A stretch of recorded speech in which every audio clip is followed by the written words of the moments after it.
या कुन्देन्दुतुषारहारधवला या शुभ्रवस्त्रावृता या वीणावरदण्डमण्डितकरा या श्वेतपद्मासना या ब्रह्माच्युतशङ्करप्रभृतिभिर्देवैः सदा वन्दिता सा मां पातु सरस्वती भगवती निःशेषजाड्यापः। नमस्कार दर्शकों, मैं आचार्य पंडित श्रीकांत पांडे आप सबके मध्य में आज उपस्थित हूँ।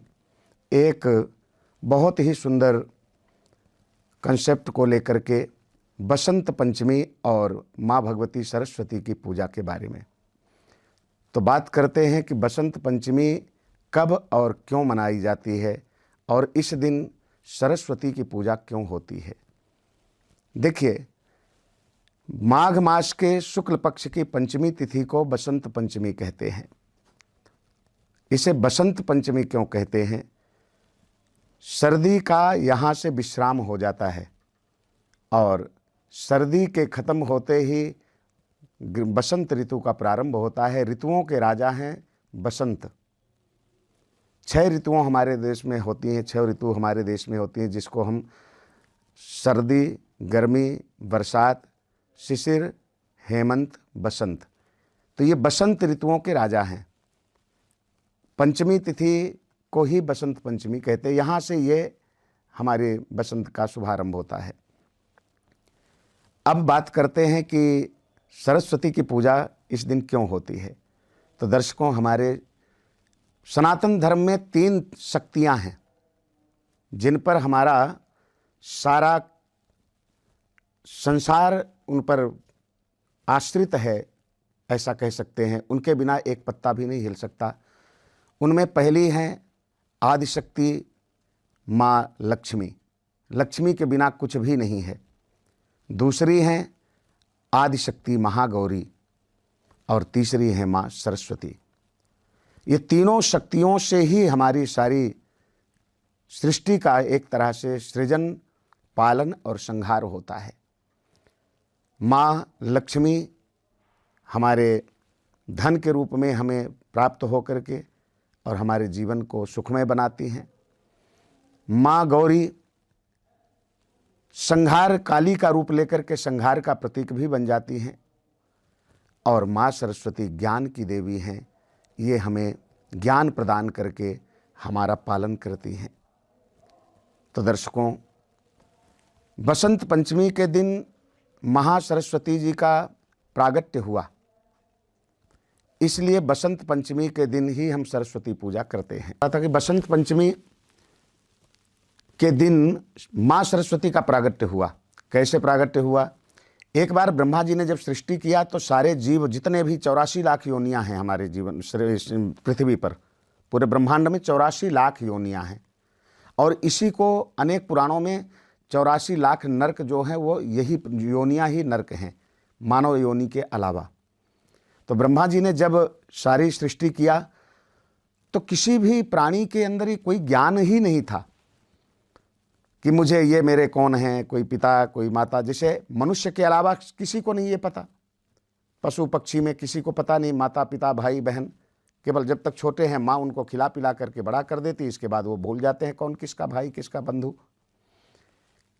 आहार निद्रा भय मैथुनंच सामान्य मेतत् पशुभिर नराणाम ज्ञानो हितेशा मधिको विशेषा ज्ञाने नहीं न पशुभिर नरा। कहते हैं कि ज्ञान में ही सिर्फ मनुष्य बड़ा है, इसलिए मनुष्य सबसे श्रेष्ठ है। मनुष्य हर किसी को अपने बस में कर लेता है केवल ज्ञान से।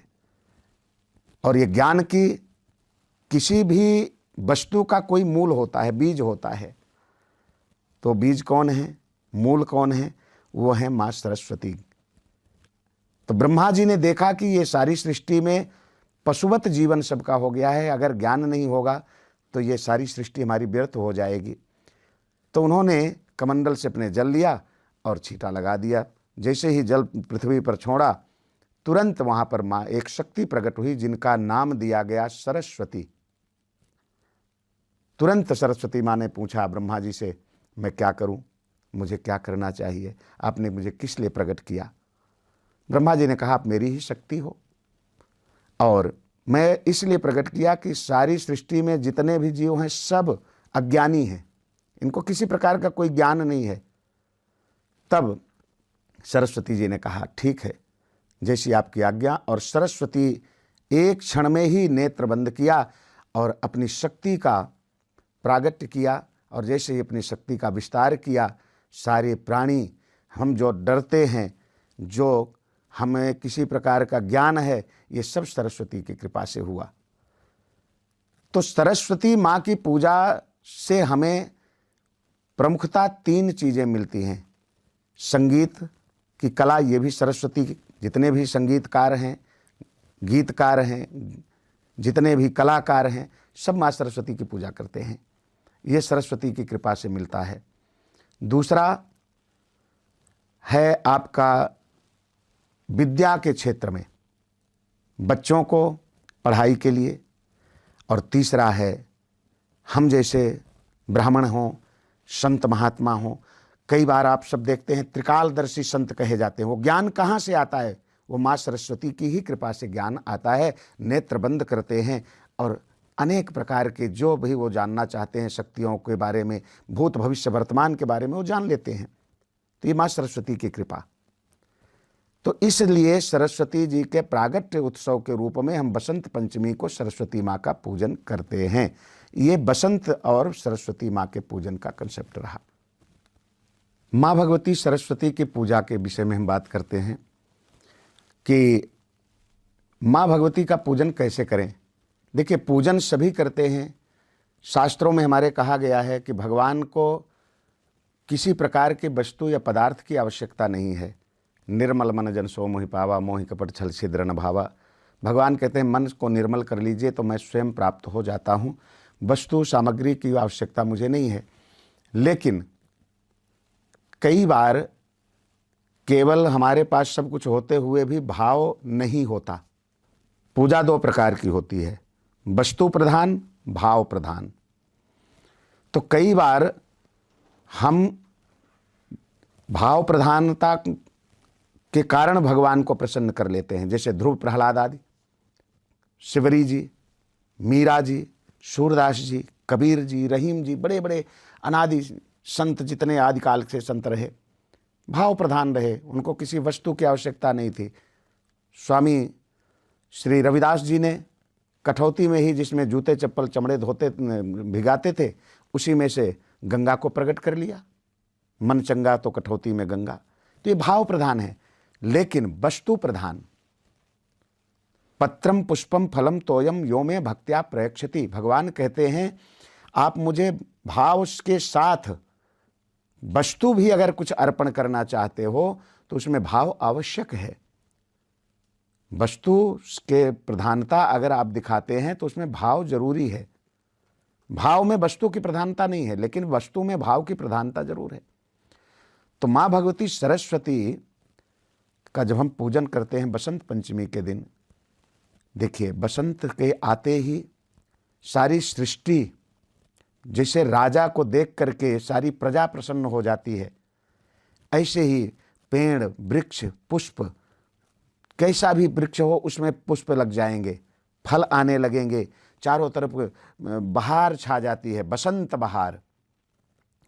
अपने राजा को देख करके, जैसे अपने प्रियतम को देख करके, प्रियतम को पा करके उनकी प्रियतमा प्रसन्न हो जाती है, ऐसे प्रकृति रूपी प्रियतमा अपने बसंत राज रहे से प्रियतम को पा करके प्रफुल्ल होते हो जाती है, प्रसन्न हो जाती है।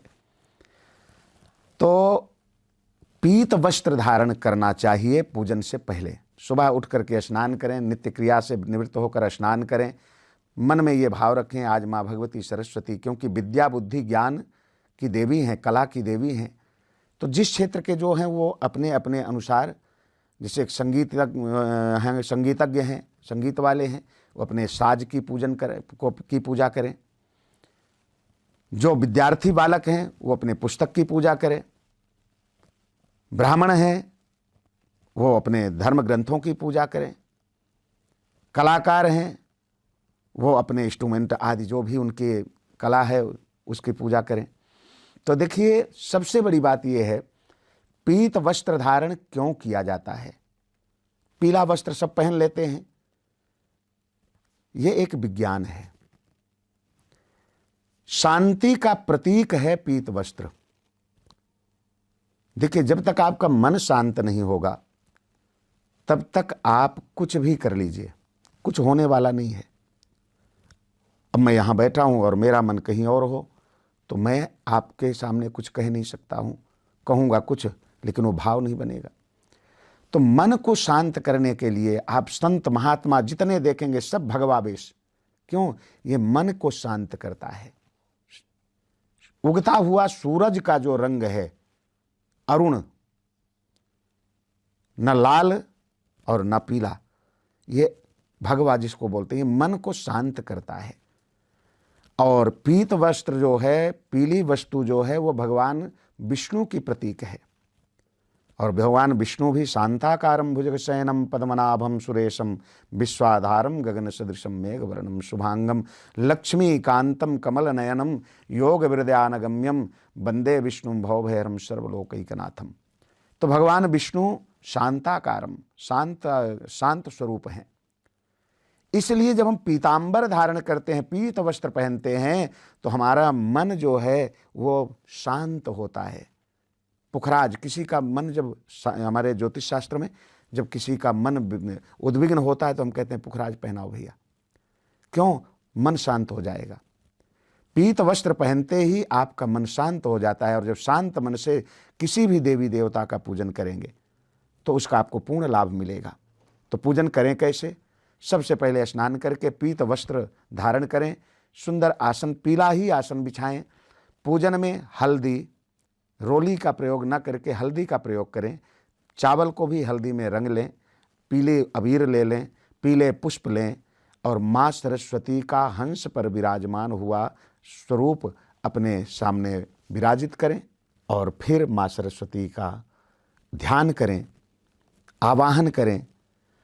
कुछ भी ना अगर मंत्र हमें आए तो केवल हाथ जोड़ करके, नेत्रों को बंद करके, हे माँ भगवती ओम महा सरस्वत्यै नमः, इतना भी कह करके आप ध्यान करें तो पुत्रों को पुत्रो जायत, माता को माता न भवति। माँ तो केवल भाव की भूखी है, माँ ममता की मूर्ति है। माँ सरस्वती आपके भाव को देख करके आपके मनोरथ को पूर्ण करेंगी। फिर और छोटे में अगर आप जाएं, इतना भी नहीं कह सकते हैं तो ओम ह्रीं सरस्वत्यै नमः, इतना कह करके आप माँ सरस्वती का पूजन कर लें। आवाहन करें, पहले सुंदर पुष्प रख करके पीले चावल के साथ माँ का ध्यान करें, आवाहन करें कि हे माँ सरस्वती, हमारे पूजन के लिए आप हमारे मंदिर में जो हम स्थान आपको दे रहे हैं उसमें विराजमान हो। समस्त वस्तु जो भी चढ़ाएं वो पीले, अगर कोई सफ़ेद वस्तु है तो उसमें थोड़ी सी हल्दी डाल दें और उसको माँ सरस्वती को अर्पण करें।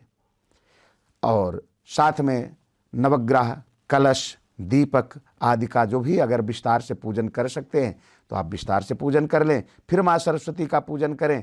अगर आपको ज़्यादा नहीं आता तो दीपक जला करके कलश का पूजन उसी प्रकार से करके और फिर माँ सरस्वती का पूजन कर लें।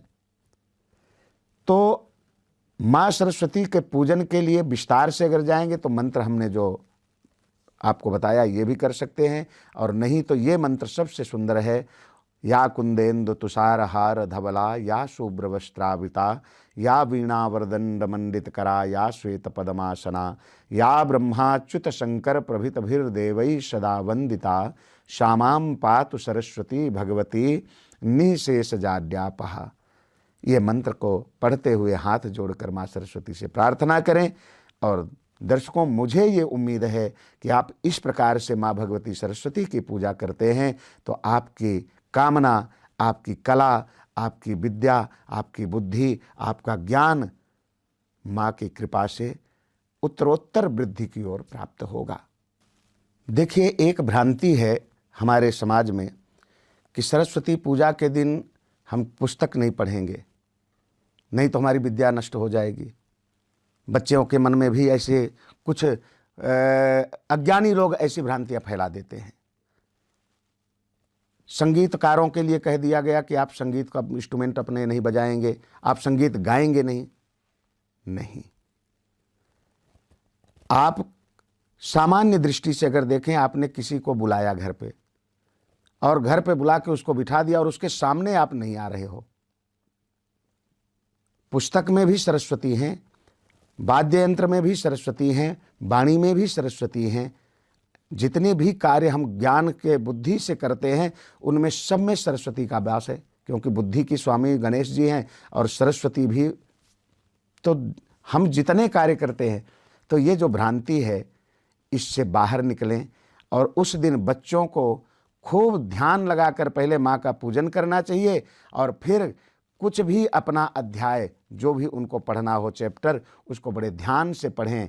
मेरा ऐसा मानना है कि वो उनको अगर 2 दिन में कोई चैप्टर पहले याद होता था तो वो आपको 2 घंटे में याद हो जाएगा। दूसरी बात, उस दिन थोड़ा संगीत के इंस्ट्रूमेंट की आप पूजा करिए, लेकिन उनको थोड़ा सा बजा करके, कुछ ना करें तो सरस्वती माँ की वंदना ही कर लें। आप बजा के वंदना कर दीजिए। जो गायक कलाकार हैं, सिंगर हैं, वो गा करके माँ सरस्वती की पूजा करके और माँ सरस्वती की वंदना गा करके करें। और इसके बाद पीले केसर डाल करके खीर बनाकर माँ को भोग लगाएं और बाद में माँ की आरती करें। बहुत ही सुंदर आरती करके फिर सबको प्रसाद वितरण करें। ऐसा शास्त्रों में कहा है कि जो प्रसाद को ग्रहण करता है वो भले ही पूजा ना किया हो, प्रसाद ग्रहण करते ही उसकी बुद्धि शुद्ध हो जाती है और उसके अंदर ज्ञान का प्रकाश हो जाता है। देखिए, कई हमारे भारत के बालक बालिका विदेशों में जाकर के रहते हैं। होता क्या है कि वो ये नहीं समझ पाते हैं कि इंडिया में एक दिन पहले, भारत में एक दिन पहले सरस्वती पूजा हो गई, बसंत पंचमी मना लिया गया। अब वो बेचारे परेशान हैं कि हम यहाँ किस दिन मनाएं, एक दिन पहले या एक दिन बाद में। देखिए, जिस दिन आपके यहाँ वो दिन आए, जैसे मान लीजिए इस बार बसंत पंचमी सोमवार की है, तो आपके अमेरिका में जिस दिन सोमवार हो, सोमवार का सूरज जिस दिन निकले, उसी दिन आपको बसंत पंचमी मनाना चाहिए। और एक दिन पहले अगर आप मनाएंगे तो वो संडे हो जाएगा आपके यहाँ। इसलिए हम वहाँ हैं, जिस दिन सूरज उस तिथि पर निकले, उस दिन में निकले। मान लीजिए आपको ये भी ज्ञान नहीं है कि आप अमेरिका में हैं, लंदन में हैं, आपको यही नहीं ज्ञान है कि हमारा आज कौन सी तिथि है, तो आप ये अपने इंडिया में अपने घर पर फ़ोन करके पूछ लीजिए कि ये तिथि कौन से दिन को आएगी। और आपके यहाँ जब उस दिन में सूरज निकले, आप उसी दिन उस त्यौहार को मनाइए, कोई भी त्यौहार हो। महालक्ष्मी, महासरस्वती, महाकाली, ये 3 शक्तियाँ हैं। हमने पहले इसके बारे में बात किया था। ये तीनों शक्तियों का बीज जो है, आप सभी इस मंत्र को जानते हैं, ओम ऐं ह्रीं क्लीं चामुंडाय विच्चे। इसमें महालक्ष्मी, महासरस्वती, महाकाली तीनों का नाम आ जाता है। जिनके ग्रह प्रतिकूल हों, जो बड़े बड़े मंत्रों को नहीं जप सकते, बड़े बड़े मंत्रों का पाठ नहीं कर सकते, वो केवल इस बीज मंत्र का जप करें। जिसका शुक्र कमज़ोर है, क्योंकि ये देवियों के जो भी पूजा है इस शुक्र प्रधानता को बढ़ाती है। स्त्रियों की पूजा, स्त्री में मतलब देवियों की जो पूजा है, इस शब्द को काटिएगा, देवियों की जो पूजा है वो हमें सर्वस्व सुख प्रदान करती है और इसका जो प्रतिनिधित्व करते हैं वो शुक्र ग्रह का प्रतिनिधित्व ये करती हैं देवियाँ। तो इसलिए जिसका शुक्र खराब हो वो बीज मंत्र का जप करें, या माँ भगवती सरस्वती की पूजा करें, या माँ लक्ष्मी की पूजा करें, या माँ गौरी की पूजा करें। तो जिनके शुक्र खराब हैं, जैसे शुक्र खराब से कैसे पता लगे हमारा शुक्र खराब है, कई लोगों को अपने बर्थ डिटेल वगैरह नहीं पता होती। सबसे इसका आसान तरीका है कि विवाह में देरी होना, दाम्पत्य सुख में कमी आना किसी भी प्रकार की, या आप बहुत मेहनत करते हैं, पैसा भी है लेकिन आपका घर नहीं बन रहा है, आपके पास गाड़ी नहीं आ रही है, पैसा है आप खरीद सकते हो लेकिन फिर भी नहीं आ रही है, किसी भी प्रकार का जो सौंदर्य से जुड़ा हुआ, सुख समृद्धि से जुड़ा हुआ हमारा कार्य है और वो नहीं हो पा रहा है, तो आप समझ लीजिए कि आपका शुक्र खराब है और उस स्थिति में आपको माँ भगवती की पूजा अवश्य करनी चाहिए। चाहे माँ सरस्वती की करें, चाहे वो लक्ष्मी की करें, चाहे माँ गौरी की करें, या तीनों की करें। ये तीनों मिलकर के एक हो जाती हैं।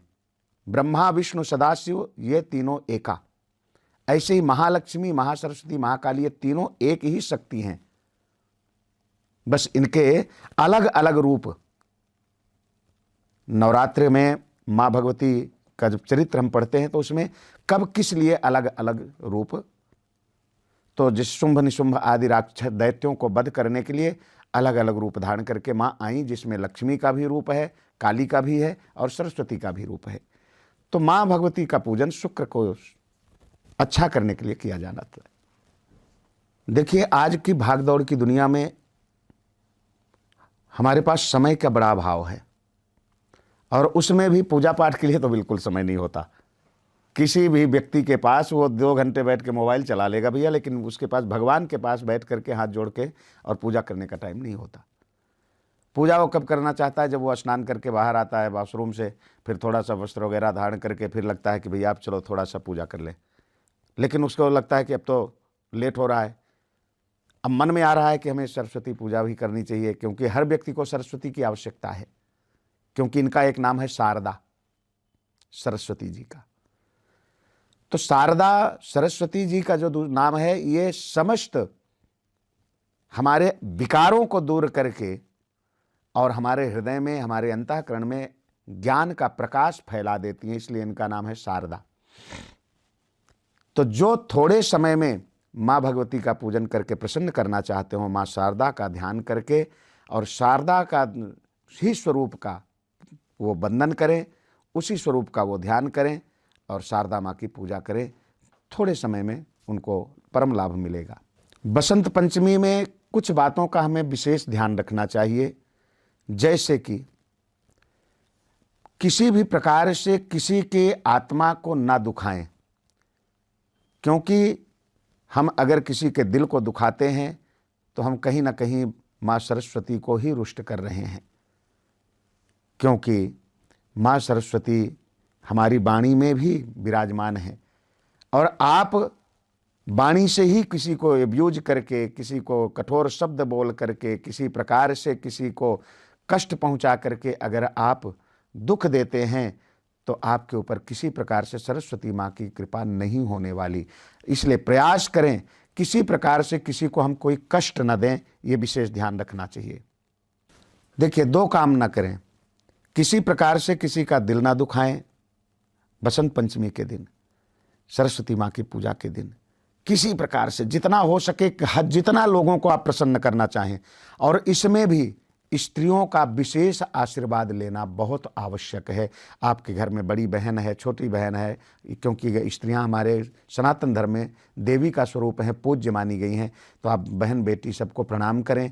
बड़ी बुजुर्ग माताएं, दादी, माताजी, चाचियाँ जो भी हैं घर में, सबको और प्रणाम करने की जो विधि है, आज हमारे सनातन धर्म में प्रणाम की विधि बहुत बदल गई है।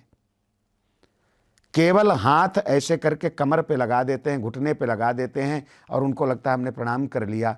बिल्कुल प्रणाम आपने नहीं किया। या तो आप दोनों हाथों को ऐसे जोड़ करके करबद्ध प्रणाम करें, आप पैर नहीं छूना चाहते तो, और नहीं तो आप अपने माता पिता, बड़े जो भी आपके पूज्य हैं, उनको सर रख करके प्रणाम करें। हमारे सनातन की परंपरा रही है बड़ों को सर रख करके प्रणाम करने की। मात पिता प्रातः काल उठ के रघुनाथा, मात पिता गुरु ना वहीं माथा। माता पिता गुरु आचार्य श्रेष्ठ को सर रखकर प्रणाम करने का हमारे सनातन धर्म में विधान है। अच्छा, सर नहीं रखकर प्रणाम कर सकते हैं, हम मॉडर्न हैं भैया, तो आप दोनों हाथों से दोनों पैरों का स्पर्श करके प्रणाम करें। कैसे? यही साइंस है। राइट हाथ से, क्योंकि आप सामने किसी के खड़े होंगे तो उसके आपका राइट हैंड उसके लेफ्ट पैर पे आएगा, तो आपको क्रॉस करना है। आपका राइट हैंड उसके राइट पैर पर और लेफ्ट हैंड उसके लेफ्ट पैर पर होगा, क्योंकि ये निगेटिव और पॉजिटिव अगर एक साथ कर दोगे तो ब्लास्ट होगा। सदैव क्रॉस करके हाथ प्रणाम करना चाहिए। ये प्रणाम की विधि है। उसके बाएं हाथ पैर पर आपका बायां हाथ और श्रेष्ठ के बाएं दाहिने पैर पर आपका दाहिना हाथ।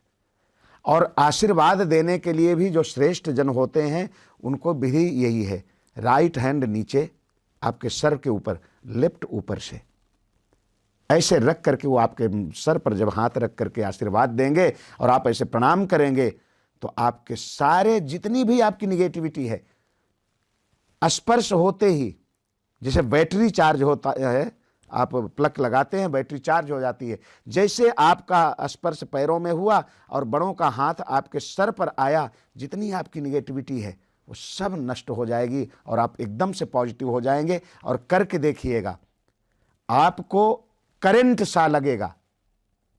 ऐसा आप बड़ों को बताइएगा कि ऐसे आशीर्वाद दीजिएगा और आप ऐसा प्रणाम करके देखिएगा, आपको करंट ना लगे तो आप बताइएगा, एकदम करंट आ जाएगा, आप चार्ज हो जाओगे। देखिए, बसंत पंचमी के दिन एक बहुत ही पावन और पवित्र मंदिर है, सिद्धपीठ ही कह सकते हैं, और वो है आपके मैहर ज़िले में माँ शारदा का मंदिर। अगर आप जाना चाहें तो बसंत पंचमी के दिन जो भारत में हैं वो माँ शारदा का जा कर के दर्शन, पूजन, अर्चन, वंदन करें। और कुछ भी ना कर पाएँ, केवल माँ का वहाँ जा कर के दर्शन भी मात्र कर लें तो आपके सारे अज्ञान रूपी अंधकार ऐसे छट जाएंगे जैसे सूर्य के उदय होते ही अंधकार दूर हो जाता है। हमने एक चीज़ देखा है कि हमारी युवा पीढ़ी, और अभी ये 21वीं सदी में तो और बहुत ज़्यादा, जब से ये मोबाइल आदि, कंप्यूटर, लैपटॉप, ये हाथ में मोबाइल आ गया, वो भी बड़े बड़े मोबाइल, अपने एंड्रॉयड मोबाइल, हर बच्चा अपने आप को बहुत जल्दी बड़ा समझ लेता है। और जो वजन बड़े के ऊपर होता है 30 साल, 35 साल, 40 साल के एज में, वो आज का 16 साल, 17 साल का बालक अपने सर पे ले लेता है और बाद में वो डिप्रेशन में जाता है। अगर बच्चा इतना वजन लेता है तो अगर वो चाहे कि हम वजन लेकर भी डिप्रेशन में न जाएं, हम अपने आप को वजन में न महसूस करें, तो इसके लिए एक बहुत सुंदर तरीका है। देखिए, मंत्र विज्ञान है, मंत्र विज्ञान है। कोई भी मंत्र बिना ओम के अधूरा है। अगर आप ओंकार का प्रयोग नहीं करते हैं किसी भी मंत्र को उच्चारण करते हुए, तो आपको मंत्र का कोई फल नहीं मिलेगा। ओम जैसे ही बोलते हैं तो ओम जो शब्द है ये 3 अक्षर से बना है, आ उ मा, ओम। ओम बोलते ही आप आंखें बंद करके केवल कोई मंत्र ना पढ़ें, ओम ही अपने आप में पूर्ण मंत्र है, अपने आप में ओम ही परिपूर्ण है। ओम का ही केवल साधना करें। ओम,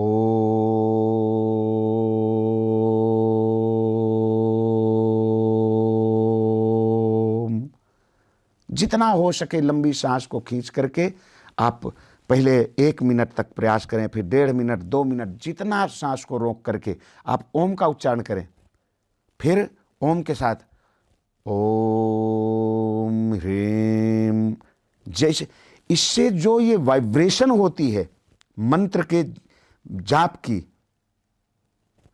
वो हमारे सारे जो ये शरीर में निगेटिविटी है, जैसे लाइट जलाते ही अंधेरा दूर हो जाता है, ऐसे हमारी निगेटिविटी को मंत्र उच्चारण करते ही एकदम मंत्र निकाल कर बाहर फेंक देते हैं।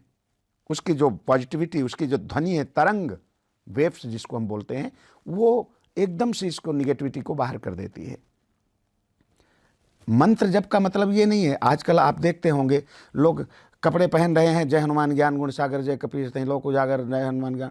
अरे भैया, ये एक तरीका नहीं है, इसका आपको कुछ लाभ मिलने वाला नहीं है। इससे अच्छा है मत करिए, आपको दोष लग सकता है इसका, निगेटिविटी आपके अंदर ये खींच रहा है। मंत्र आप बोल रहे हो, इतना जल्दी में बोल रहे हो, अशुद्धि का क्या मतलब है? निगेटिविटी।